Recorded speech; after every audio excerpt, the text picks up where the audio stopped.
Bonjour leader. Le leader avec lequel nous ouvrons cette série de leaders historiques que l'humanité a connus, c'est l'Afrique du Sud et Nelson Mandela. Ce leader que nous tous avons connu par son signe, sachez bien que chaque leader, avant de rentrer dans sa communication extérieure, choisit un signe.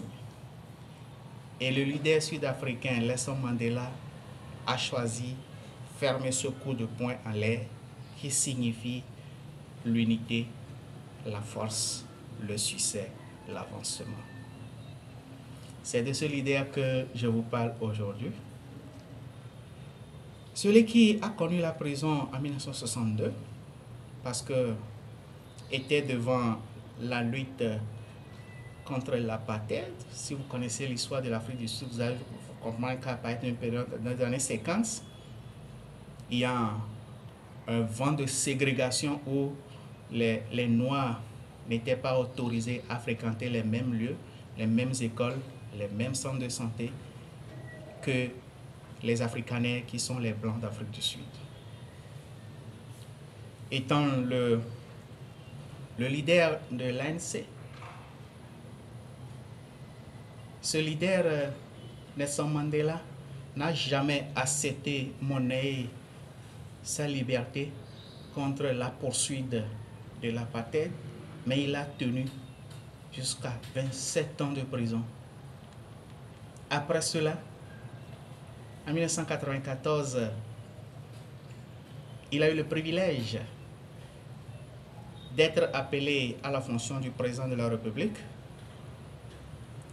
Après un mandat, bien qu'il a la possibilité de faire un deuxième mandat, et pourquoi pas de trouver des stratégies, des tactiques pour s'éterniser au pouvoir, Nelson Mandela a choisi de faire juste un mandat et de se retirer. Quel leadership! Parce qu'il comprend qu'il n'est pas le seul Sud-Africain qui soit capable de mener la destinée de l'Afrique du Sud. Mandela Nelson a réussi à trouver une capacité de résilience à pardonner aux Afrikaners qui les a maltraités, qui l'ont emprisonné,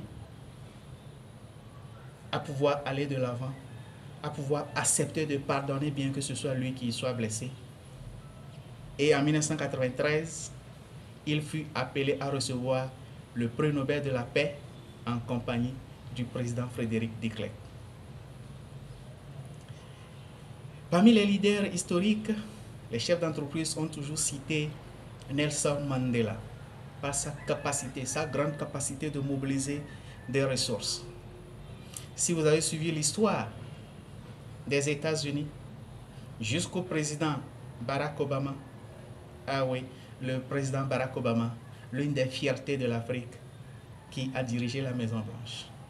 Mais avant de diriger la Maison-Blanche, il a réussi, il est le premier à pouvoir mobiliser le plus de ressources pour sa campagne électorale.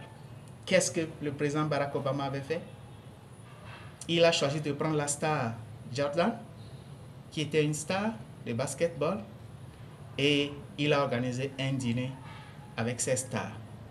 Alors, toi, citoyen américain, qui veut manger dans le même restaurant avec Jordan, il y a un prix à payer.